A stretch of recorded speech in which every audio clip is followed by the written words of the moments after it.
Hello mga listeners! Bago kayo magsimulang makinig sa kwento, sana ay huwag ninyong skip ang mga ads. Malaking tulong po ito sa amin upang maipagpatuloy namin ang paggawa ng mga kwentong maibabahagi sa inyo. Maraming salamat sa inyong suporta. At sana ay mag-enjoy kayo sa pakikinig. Happy listening! Ako si Lucas, 23 years old. Bagong hire ako sa isang tech company sa Makati. First week ko pa lang, kaya ramdam ko pa yung kaba at excitement habang nag adjust sa bagong environment. Bawat araw parang exam, kailangan mong patunayan sa sarili mo at sa iba na kaya mong makisabay. Unang pasok ko pa lang, napansin ko agad kung gaano ka-busy ang office. Ang daming taong parang sanay na sa ginagawa nila. Habang ako, tahimik lang sa gilid, inoobserbahan ang bawat galaw. Minsan napapaisip ako kung tama ba yung pinasok ko, kung kakayanin ko ba ang pressure. Pero sa tuwing naaalala ko kung bakit ako nagsimula, bumabalik yung lakas ng loob ko. Unti-unti, nakikilala ko na rin yung mga katrabaho ko. May mga approachable, may mga seryoso, at may mga tipong hindi mo agad mababasa. Biyernes ng gabi noon, OT ako sa office. Tahimik na ang floor, halos wala ka nang marinig kundi yung mahina at tuloy-tuloy na ugong ng aircon. Kaya napagpasyahan kong pumunta muna sa CR para maghilamos at kahit papaano mawala yung antok. Yung CR kasi nasa labas pa ng office. Office building kasi ito, kaya kailangan mo pang lumabas ng department at maglakad sa hallway para makarating doon. Hindi siya yung tipong CR na ilang hakbang lang.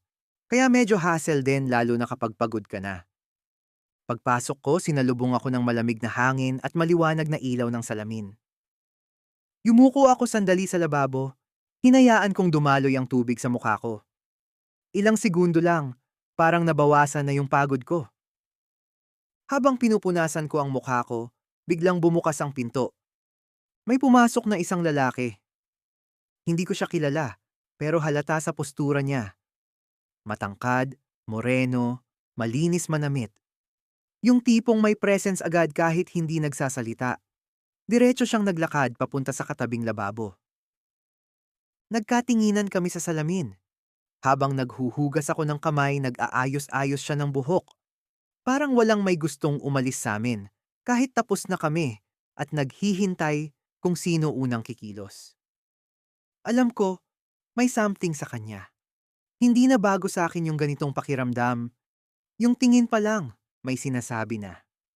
Marami na rin akong na-encounter na ganito dati, kaya kabisado ko na yung mga senyales.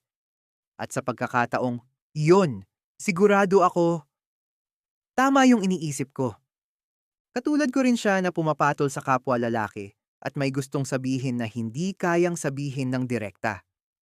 Naglakad siya papunta sa pinakadulong cubicle. Bago siya tuluyang pumasok, saglit siyang huminto at tumingin sa akin. Hindi matagal, pero sapat para mag-iwan ng mensahe. Isang tahimik na paanyaya. Napalunok ako.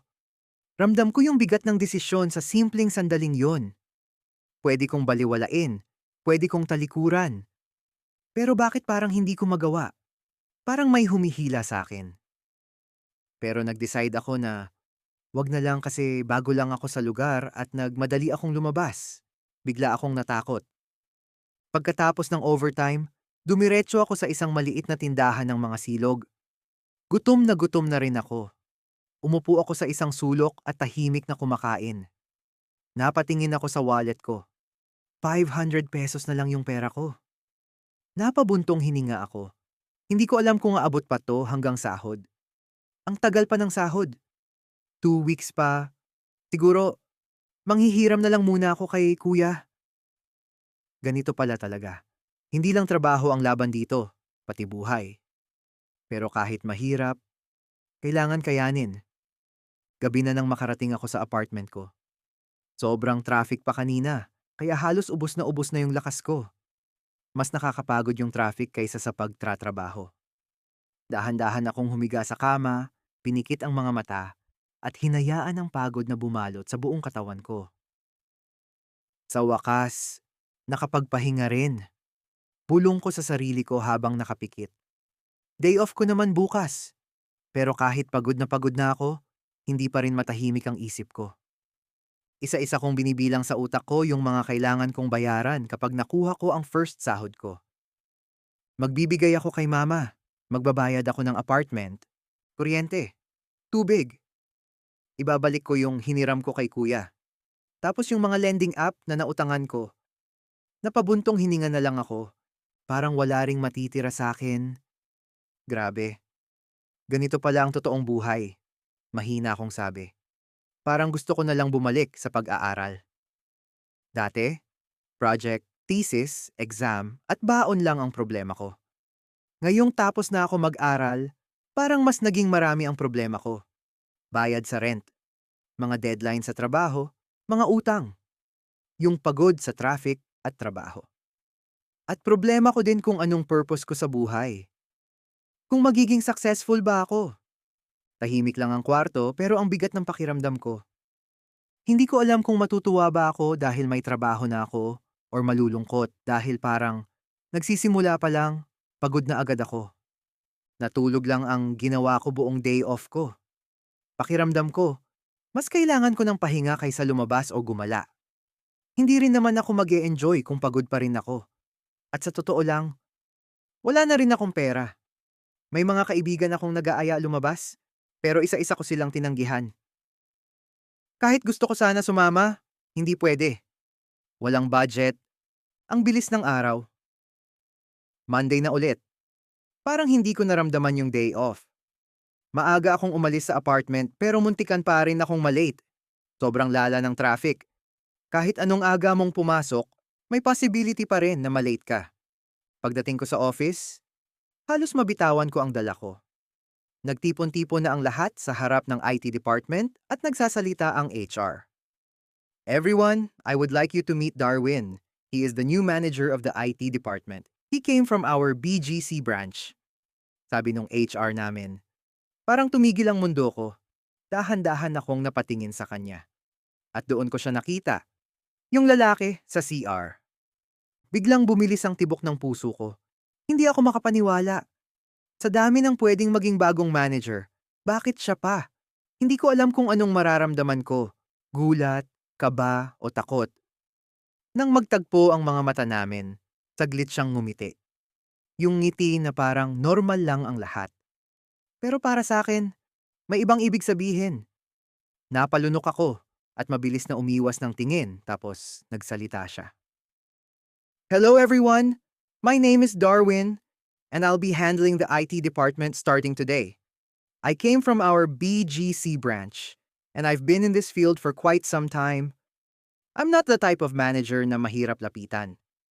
I believe in teamwork, communication, and growth. Hindi lang bilang empleyado, kundi bilang tao. So if you have ideas, concerns, or even mistakes, don't be afraid to speak up. Mas gusto ko yung open tayo sa isa't isa. Sabi ng bagong manager namin na si Darwin. Saglit siyang natahimik.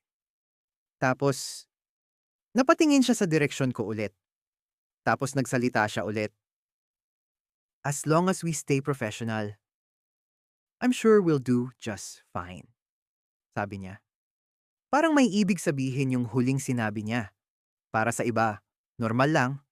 Pero para sa akin, iba. Parang may paalala. O babala. Isang linggo na ang lumipas simula nang dumating si Darwin sa office bilang bagong manager ng IT department. At bilang manager ko. Sa totoo lang, okay naman siya katrabaho. Professional. Maayos mag-handle ng team. At hindi rin siya yung tipong boss na nananakot. Pero sa kabila ng lahat, may kakaiba pa rin. Madalas kaming magkatitigan. Yung tipong sandali lang, pero parang ang daming gustong sabihin. Minsan, nahuhuli ko siyang nakatingin sa akin habang nagtatrabaho ako. At sa tuwing magtatagpo ang mga mata namin, pareho kaming mabilis na umiwas. Parang may hindi pwedeng mabanggit. Parang may lihim na pilit naming tinatago. Isang linggo na, pero ni minsan, hindi namin napag-usapan yung nangyari sa CR. Hindi rin niya ako tinanong. Pero sa bawat araw na lumilipas, mas lalo kong nararamdaman na hindi pa tapos ang lahat. 29 years old na si Darwin. Pero kung titignan mo siya, parang kaedad ko lang. Parang nasa early 20s. May pagka-baby face siya, pero hindi nawawala yung lakas ng aura niya. Malakas ang karisma niya. Marami na din nagkakagusto sa kanya sa office kahit bago lang siya. Yung tipong kahit hindi siya magsalita, napapansin mo agad kapag nasa paligid siya. Malinis manamit. Simple lang, pero bagay na bagay sa kanya. Professional siya sa harap ng lahat. Seryoso mag-meeting. Ang ayos magdala ng sarili. Pero tuwing nagtatama ang mga mata namin, ramdam kong may alam kaming lihim na dalawa. Isang gabi na late ulit ako dahil sa overtime. Habang nag-aayos ako ng files, bigla siyang sumulpot sa likod ko. "Lucas, late ka na ah," sabi niya, pero may halong nangisi yung tono. Tumayo siya sa malapit, halos dumikit ang balikat niya sa akin. Ramdam ko yung init ng presensiya niya. "Sir, kailangan ko lang tapusin to," sagot ko, pilit na kalmado. Pero ang totoo, nanginginig yung kamay ko. Tumawa siya ng mahina. "Relax ka lang, hindi ako nandito para mang-inspect." Tumingin siya diretso sa mata ko tapos ngumiti siya at nagsalita ulit. "Mamaya mo na tapusin yan. Gusto mo sumama sa akin kumain sa labas saglit?" Sabi niya. Napahinto ako. Hindi ko alam kung anong mas malakas, yung kaba o yung excitement. Hindi ito normal. Manager ko siya. At alam naming dalawa, hindi lang ito basta simpleng aya. Napatingin ako sa kanya. At sa sandaling yon, kailangan kong pumili kung tatanggi ba ako or sasama. Nabitin ba kayo sa kwento ni Lucas at Darwin? Ano kaya ang susunod na mangyayari sa pagitan nilang dalawa? Lalo na ngayon na may lihim silang pareho na pilit tinatago. Kung gusto ninyo pang malaman ang kasunod ng kwento, mag-comment lang kayo ng part 2 para alam ko na gusto ninyo pa ng kasunod. At sa susunod na part, mas lalo pang iinit ang kwento. Kaya naman huwag kalimutang mag-subscribe at i-hit ang notification bell para lagi kayong updated sa mga susunod na kabanata. Don't miss out on our latest wild and unfiltered stories. Subscribe now to The Vibe is Unfiltered on YouTube and follow us on X, Instagram, and TikTok at The Vibe is Unfiltered. For extra updates and more kwento, like and follow our Facebook page, The Vibe is Unfiltered. Stay tuned! Mas marami pa kaming pasabog na stories for you.